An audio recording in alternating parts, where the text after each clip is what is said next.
Hi everybody and welcome to Out of the Gate, Daily Racing Form's weekend handicapping preview program. I'm your host Stan Illman and I thank you so much for watching. Here's what's coming up in this week's edition of Out of the Gate. Daily Racing Form handicappers Mike Beer, Matt Bernier and I will take a look at three major stakes races from across the country. The Penn Mile and Pennine Ridge Stakes for 3-year-olds on the turf, and the Santa Maria out in Southern California featuring a heavy favorite in the classy Paradise Woods. We also have Nicole Russo's pedigree pick. It's going to be at Penn National. We've got Craig Milkowski's Timeform US Pace Projector at Churchill Downs. And we've got David Aragona's Timeform US Spotlight taking a look at the Pennine Ridge at Belmont. Plus horses to watch, best bets, and lots more. So let's break Out of the Gate.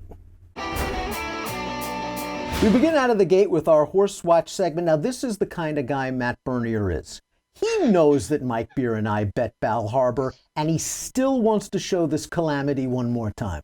To be fair, I really didn't know that you guys had picked or bet the horse, but now that you bring it up, we're going to relive that sort of misery for you guys. Let's go back to the Salvatore Mile from Saturday afternoon last week. Here's the start. That's a disaster.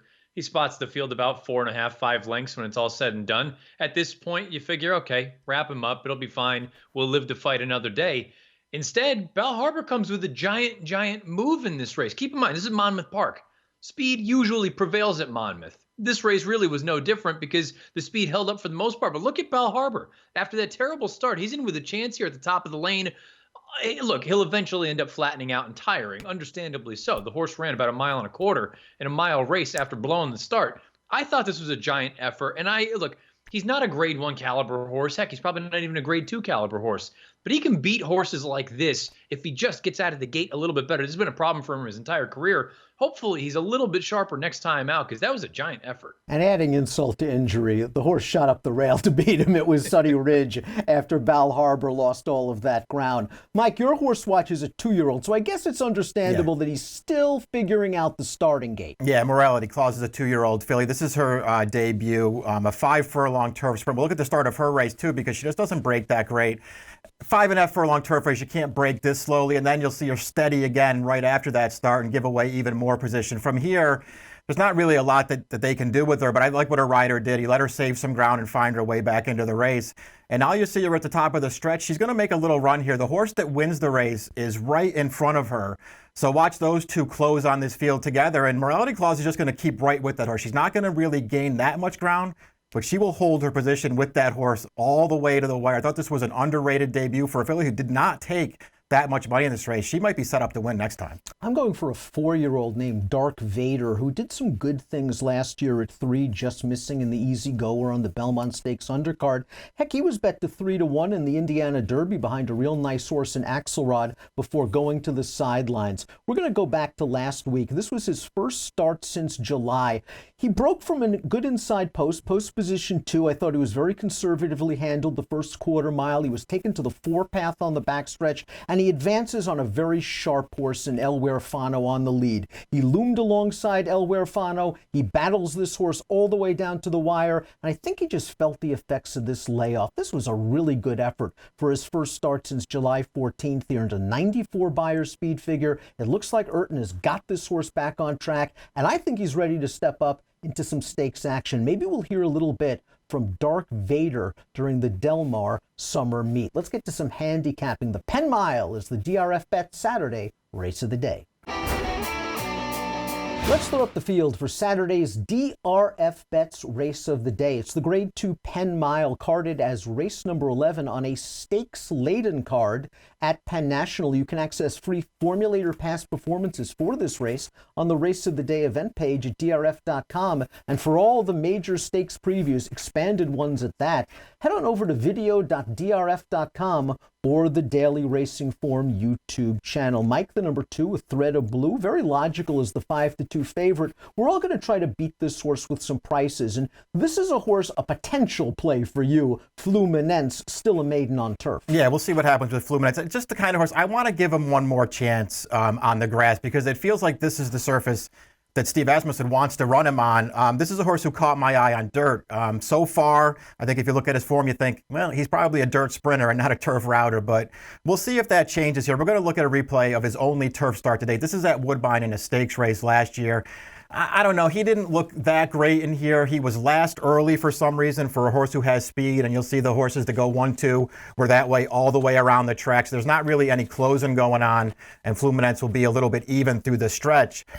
He came back off of a layoff for his 3-year-old debut. He took a big step forward. He won by about 5 lengths, 87 Beyer, and Steve Asmussen can't wait to get this horse back to turf and stretched back out. He's by more than ready. His dam is a sister to 2 stakes winners on the grass. It feels like this is the surface they want him on, and I just want to give him a chance in here at a price. Matt, I think you have a very strong contender in this race in the number 5, 40 under. Let's discuss his 3-year-old debut and the challenges he had going into that race. Yeah, I mean, this is a horse coming off of a long, long layoff. We hadn't seen him since the Breeders' Cup Juvenile Turf back in November, and I thought he ran quite fine that day given the pace situation and that very, very boggy turf. Of course, granted, this is a horse that acts well over ground with some give in it. His return as a 3-year-old was here in the Woodhaven at Aqueduct. Let's take a look at that replay. You're going to note he's down inside, and I think he had to wait briefly rounding the far turn. I don't think it ever would have made a difference. The horse that's out there on the front end is Clint Maroon for Todd Pletcher, and he just scoots away very, very impressively. There was also no pace really signed on this day. And to be honest, sure, was this a brilliant effort? No, not by a long shot, but I don't think this was a disaster. To me, this is a very nice starting off point for 40 under. I expect him to take a forward move, second start off the bench for Jeremiah Engelhart. And the beautiful thing about this horse is that tactical ability he brings to the table. I think he can sit a little bit closer if this pace fails to develop. And if for some reason they go guns blazing, he can just rate nicely off of it a few lengths and come with his bid. I like 40 under in here. In multiple race wagers, I want to use the 2 A Thread of Blue and the 4 Real News, who are both in very good form, but the horse I want to play to win at the best price is the 6, the Black Album, who was a Group 3 winner going 7 furlongs in France as a 2-year-old and is now making his 3rd start of the form cycle for Rudy Brissett. Let's take a look at his race 2 starts back, the Transylvania, his first race off of a layoff, and he got a very nice trip in this race. He was sitting the pocket in behind the leaders. He's going to ease out, cause a little problem when he's ducking out a little bit, but all in all, a nice solid race to kickstart his campaign. He then ran in the American turf at Churchill Downs, and he didn't break very well. He ended up down towards the inside, and I think when that Churchill Downs turf course takes rain, as it did during Derby weekend, the inside is not the place to be, and the Black Album was trying to rally down towards the inside. It didn't work out for him. He still was only beaten 2.5 lengths. I like this slight cut back in distance, and again, the price is right for me on the Black Album, 15-1 on the morning line. Nicole Russo's pedigree pick takes a look at one of the undercard races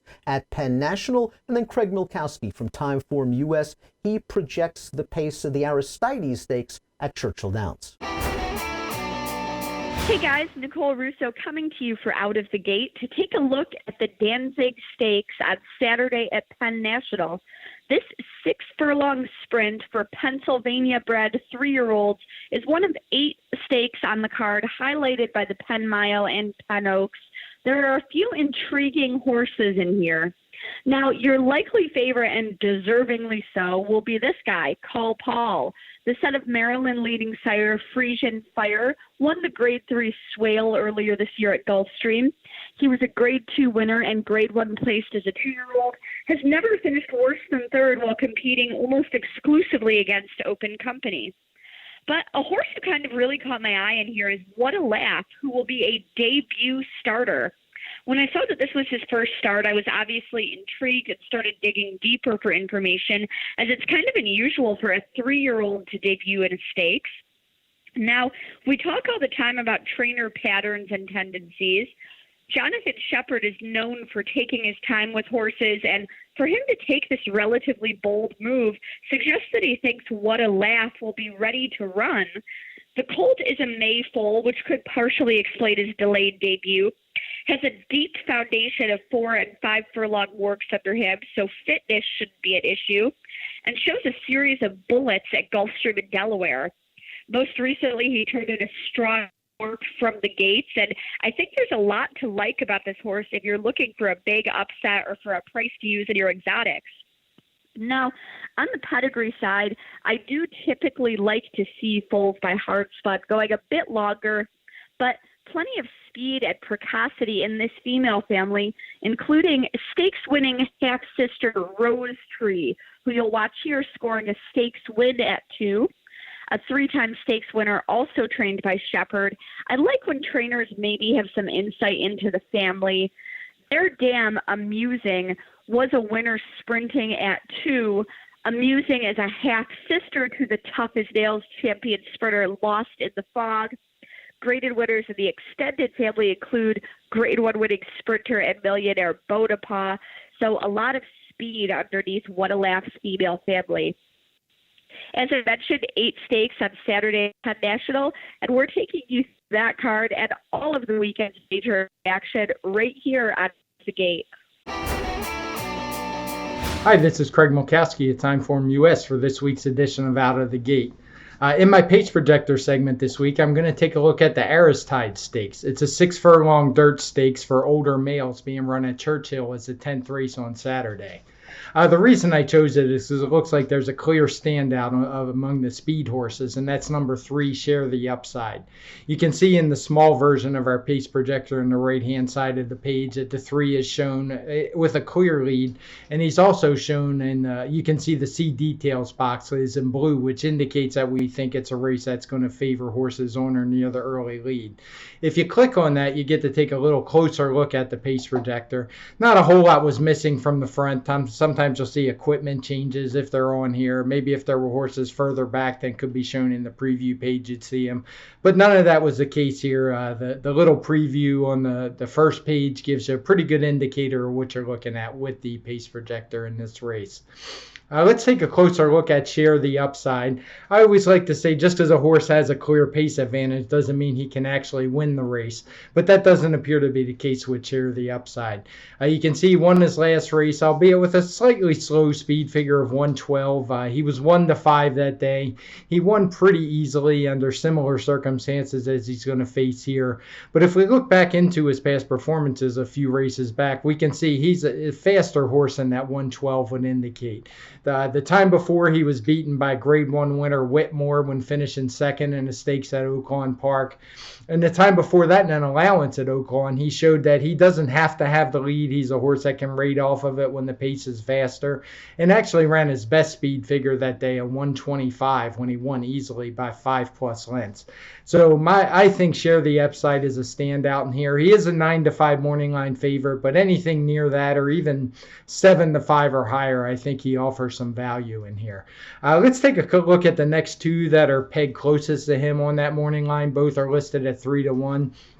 The first one is Mr. Crow, who draws the rail. He's a horse who started out really promising. His first couple career races, he ran some really fast races for trainer Todd Pletcher, but he never really developed. He eventually switched barns to the one he's in now, and he's just kind of tailed off. He's a solid enough horse. He always gives a good effort. He's running 117s, 112s, but I think he's just lost the step. He's not the horse we saw early in the career, so he gets bet a little bit off of reputation. And while I think he's a factor to be in the exacta here, given he does have some early speed, I don't really think he can challenge the top pick. The other horse who's 3-1 on the morning line is Wilbo. Wilbo put together a nice little streak of wins last year. He's another one, solid enough horse. He's a stakes winner in his time. But he usually can barely crack the 110. He's a horse who likes to come from off of it, so he needs some pace, which he's likely not going to get in here. So again, this week, my standout pick is Share the Upside. I think he really has his field over a barrel on ability and a pace standpoint. So Share the Upside's my pick, and I'll see you again next week for Belmont Week. Are you a horse player looking to raise your game? For over 120 years, expert handicappers have relied on Daily Racing Form as their must-have source for news and data, featuring exclusive buyer speed figures, Timeform US pace figures, and integrated replays. DRF Formulator is the most powerful handicapping tool on the market today. Use what the pros use. Go to drf.com/formulator and enter code DRFTV to get your first card free. drf.com. Raise your game. So you think horse racing is all about fancy hats and mint juleps? But horse racing is a big business in the Commonwealth, from the breeding shed to the racetrack. It's all part of a multi-billion-dollar industry. So I bet you're wondering, where do I start? We all have the same answer. U of L, U of L, the University of Louisville. We're all graduates of the Equine Industry Program. So what are you waiting for? The U of L Equine Industry Program has been developing leaders for over 32 years. Apply today. Welcome back to Out of the Gate. Let's throw up the field for the feature race at Belmont Park on Saturday. It is the Grade 3 Pennine Ridge Stakes. 3-year-olds going 9 furlongs. $200,000 is the purse. It is the local prep for the prestigious Belmont Derby. This race carded as race number 8 at Belmont on Saturday. For expanded stakes previews of all the major races this weekend, head on over to video.drf.com or the Daily Racing Form YouTube channel. Mike, the morning line favorite, Surprise, trained by Chad Brown. It's the #1 value proposition. Very impressive debut winner. Yeah, even bigger surprise. This horse was ready to go on debut. They bet him down to 3 to 5 for his first start. And this horse was as advertised. This was a really impressive debut win for this colt. They just took him back off the pace early. He walked right up on that field around the turn, and then he turned away a challenge in the stretch. I loved the way that he finished that race off. There was a challenger right there, but he had no problem turning that horse away. He was still a little green in that race, but he was impressive with a 90 buyer speed figure. If he takes even a small step forward off of his debut, I mean, he's just supposed to be really tough in this race. It's a powerful 1-2 punch to be sure for Chad, Matt, because the #3 De Marchelier, all he is undefeated from 2 lifetime starts. While he doesn't have the fig that value proposition earned in that one's career debut, he beat a couple of next out winners last out at Keeneland. And I guess that's the thing. If you wanted to really knock De Marchelier in this spot, perhaps he's a hair on the slow side. But at the same time, he's only run twice and he's won both of them. And I thought visually his run at Keeneland was tremendous. Let's go back to that run right now. Keep in mind, this is a horse that basically rounding the far turn was about 5 wide out in the clear. You see him right now. He's going to level off very nicely. He only wins, and I say only, by 3/4 of a length. But I never thought he really looked like a loser at any point. To me, the numbers aren't quite there yet. But I think going forward, he's going to be a serious racehorse. Yeah, I agree with Matt, too. I love that he actually took a step forward in this race, too, because when he won his debut at Aqueduct at the end of last year, he still looked a little green and like he had some things to figure out. I think he figured him out in that Keeneland race, and I think he's set to take another step forward here. In multiple race wagers, I want to use value proposition. I don't want him to beat me. I want to use Social Paranoia, who's in good form for trainer Todd Pletcher. But I think the best value of the 3 horses that I want to concentrate on in the multis is kind of the gatekeeper in this division. That's my top pick. We're going to the outside for Henley's Joy, who was a really good 2-year-old turf horse. And the only bad races he's run in his career have either been on dirt or on really wet turf. Let's go back to his race 2 starts back. This race is the Transylvania. He ended up well behind in here. He's in that red cap, big white blinkers. He's going to follow the winner on home. I wonder if he got a little bit more forward in this race, that it becomes closer. And if not closer, if Henley's Joy actually ends up winning this race. This was a solid enough performance for a horse that usually fires. Last time out at Churchill Downs, the turf course designation in your racing form says firm. I think that course had given it. I don't think this horse likes any kind of give in the ground. I'm hoping it dries up a little bit in New York on Saturday. I want to give Henley's Joy a chance. He's 10-1 on the morning line, and he's a really consistent runner. Let's ship out to Southern California. Paradise Woods' race to lose in the Santa Maria. Let's head out to Santa Anita for one of their 2 graded stakes races on Saturday. This one, race number 8, the Grade 2 Santa Maria. $200,000 is the purse. We are going 1 mile and a 16th for expanded stakes previews of all the major races all weekend long. Please visit video.drf.com or the Daily Racing Form YouTube channel. We will get to the 1 to 5 morning line favorite Paradise Woods in a moment. But Matt, let's talk a little bit about the second choice, La Force. Always a bridesmaid, never a bride. She was cross-entered at Arlington. She's going to take on Paradise Woods again. Good for her. Yeah, shorter field, I suppose maybe that works to her advantage. The problem with La Force is what you just laid out. She just doesn't seem to win races. We're going to go back to a good effort from her, which you always get. For the most part, a good effort. This is last fall's Zenyatta. She's going to come with an honest bid, but she ends up finishing short, 3/4 of a length behind a horse in Vale Dory, who we all kind of thought Vale Dory was over the hill at this point.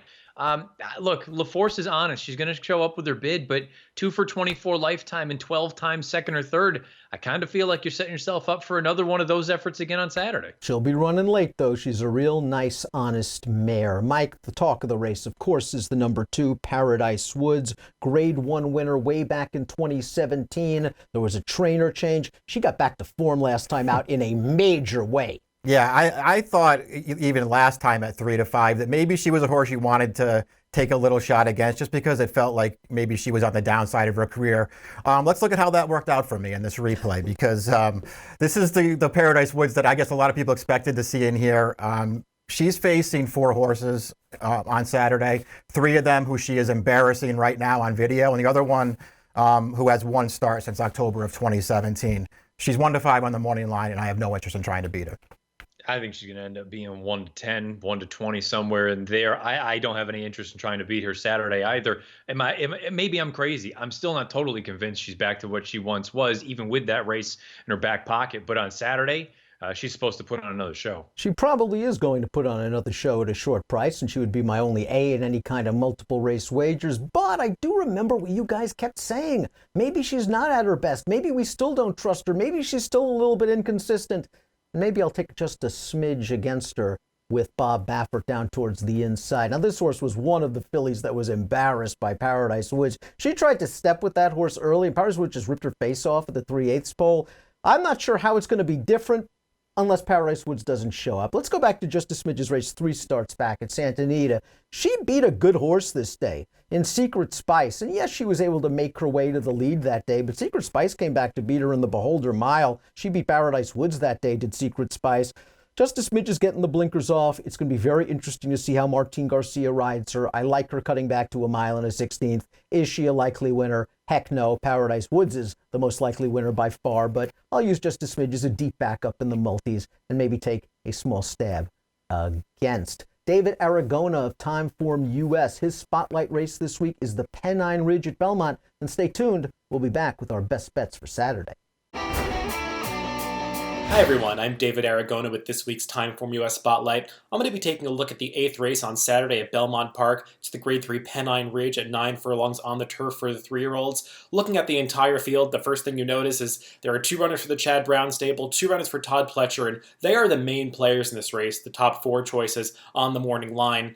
We'll take a look at the Timeform US pace projector before we move on to the main contenders. There's not a ton of speed in this race, but I think Todd Pletcher's horses are likely to be the ones that are out towards the lead. You see the number 4, Social Paranoia, depicted on the front end, with the number 5, Clint Maroon, slotted right in behind him. Looking at their form, both of them are versatile runners. Clint Maroon has been on the lead in some prior races. He might be the one that actually takes the initiative here. We'll see how that plays out. The number 6, Magnificent McCool, also has some speed in his prior starts, whereas both Chad Brown runners will be trying to close from the back of the pack. But this is not a pace projector that is predicting a situation that really favors any kind of running style. It's going to be a rider's race for the most part. We'll start by looking at those Chad Brown contenders, and the number 1 horse, Value Proposition, is a very intriguing runner in this race. We'll see if he goes off the favorite. I made him the slight choice on the morning line. These types of horses that are lightly raced for Chad Brown tend to get a lot of attention, and this one got a 106 Timeform US speed figure in his debut. If you watched that race, it was very visually impressive. The horse was bet down to 3-5 as a first-time starter, so the word was really out that this one could run. It was a yielding turf course at Belmont, though. You see that 4 track condition rating next to the race condition, indicating that it was a course that was really towards the yielding to soft side of things. He clearly relished the going, Value Proposition did. He got a good pace ahead of him. The race was really collapsing around the far turn, but this horse just moved into the race so easily and took over. Got a challenge at the 8th pole, but turned that horse away very easily. Got a little green in the late stages, ducking in right towards the wire, showing that he still has some more left in the tank. I think this horse is dangerous in this spot, but if he's going to be a shorter price, especially that his stablemate, he's not one that I really want to focus on top. I'll use him defensively underneath. I'm a little more interested in his stablemate, DeMarchelier, and this horse has not run the same high speed figures that Value Proposition has, and he's just eked out a few decisions where his Value Proposition has won his debut by 4 lengths, but I like what I've seen from DeMarchelier so far. He's overcome a little bit of adversity. He was somewhat wide in that return race at Keeneland last time. I thought he'd be a good, salty maiden field at Aqueduct last November. I just think this horse has a real nose for the wire, and is just a real professional runner, even though he's had only 2 starts under his belt. He's been working well into into this race, and I think he's one that might be a bit of a better price for Chad Brown that you really do want to focus on. So I'm using him, but I'm interested also in Todd Pletcher's runners. Social Paranoia to me is very dangerous in this race because he almost won the American Turf last time against, again, Chad Brown's Digital Age, as well as a Thread of Blue, and those are both really nice horses that ran him down that day. Social Paranoia, he came back with the blinkers on this year and just seemed to be a way more focused horse. We saw that in his maiden score last time, or 2 back at Gulfstream Park, where he just decimated that field by 8 lengths. He earned a 1:13 Timeform US speed figure for that American Turf performance last time, as well as a 1:10 for his race in the Pilgrim last year. So he is arguably the fastest horse in this race. I just question him getting 9 furlongs a little bit. I'm not sure he's a horse that's going to continue getting better as the distances stretch out, but I do think he can certainly win this race in terms of his raw ability. My top pick is the number 5 horse, Clinton Maroon, Todd Pletcher's other horse. These two should be pretty close in price. I'm not sure which one is actually going to be shorter. I just like the way Clinton Maroon is developing. You see he tied for the highest Timeform US speed figure in the race, earning that 1:13 last time in the Woodhaven, the same number that Social Paranoia got for his American Turf third place finish. Clinton Maroon's reeled off 3 consecutive victories, and he's just been more impressive, successively more so, in each of those races. I know he controlled the pace in the Woodhaven last time on the front end and was able to kick away late in a situation where perhaps 40 Under, who was second, was a little bit more compromised by the pace situation. But Clint Maroon just finished up so powerfully. I love the kick that this horse has deep stretch. He just finishes and runs across the wire with so much speed. And I think this horse can really take the next step forward and be competitive against graded stakes company. He's got a really adaptable running style. He can be on the lead. He can be just off the pace. So I'm not too worried about the trip for him. I actually wouldn't mind a Router piece to just take the bull by the horns and go to the front with him, because there really are no other horses who are confirmed front runners. And I think that could create another situation where he has a real advantage like he did in the Woodhaven. So I'm taking Clinton Maroon on top in the Pennine Ridge, hoping to get somewhere around 3-1 or 7-2 on him. With the Chad Brown runners in the race, I do think we'll get a price like that. So it's Clinton Maroon for me in the Pennine Ridge. Now let's send it back to the studio.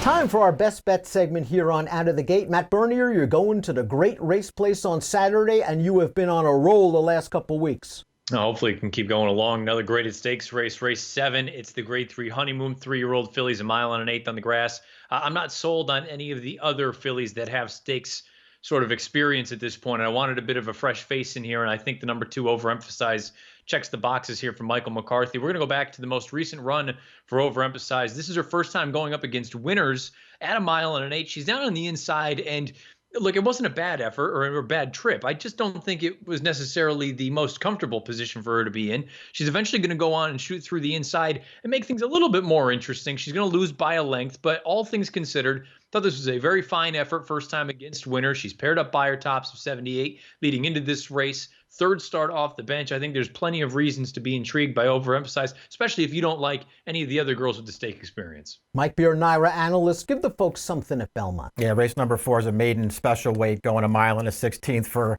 older horses. There's a heavy favorite in here for Chad Brown, a horse named Highest Honors, who ran a 90 by her first time out with some trouble. That horse is way the horse to beat at even money on the line. I'm going to take a shot against her with Meet Me in LA for Jimmy Jerkins. We'll go back to this horse's debut at the end of April. You're going to see at the start, first of all, it just doesn't break that great. This is going 7 furlongs on the main track. A little bit of a slow start, winds up back off the pace in this race, and you'll notice when we come to the stretch that the horses that were in front there are still in front here, and they're going to go 1-2 around the track. Look at Meet Me in LA now, trying to get to the outside, and this horse comes out right in front of her. He had to steady there at the top of the stretch. I feel like that cost him something.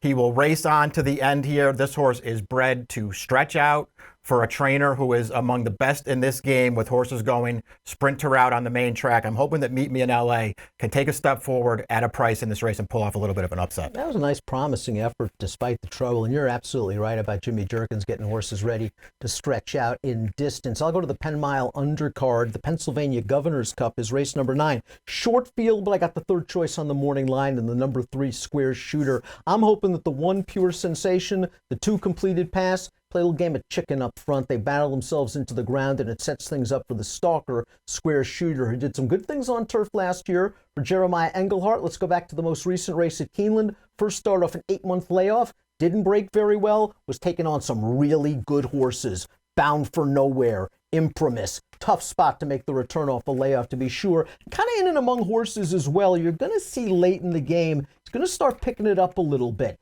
And I like the way Square Shooter finishes in this spot. I think that if he gets a little bit of pace and a little bit of moisture in the turf course, Square Shooter might be able to pull off a mild upset in this year's edition of the Pennsylvania Governor's Cup. We thank you for watching Out of the Gate. We urge you to follow all of DRF TV's latest offerings. Please follow on social media on Twitter at DRF Video. And for the latest news and notes from America's Turf Authority Daily Racing Forum, please follow on Twitter at DRF Inside Post. And remember, next week is Belmont Stakes Week, so stay tuned to video.drf.com or the Daily Racing Forum YouTube channel for all the stakes previews, the post position review, and lots more. That's it for this week. Best of luck when your horses break out of the gate.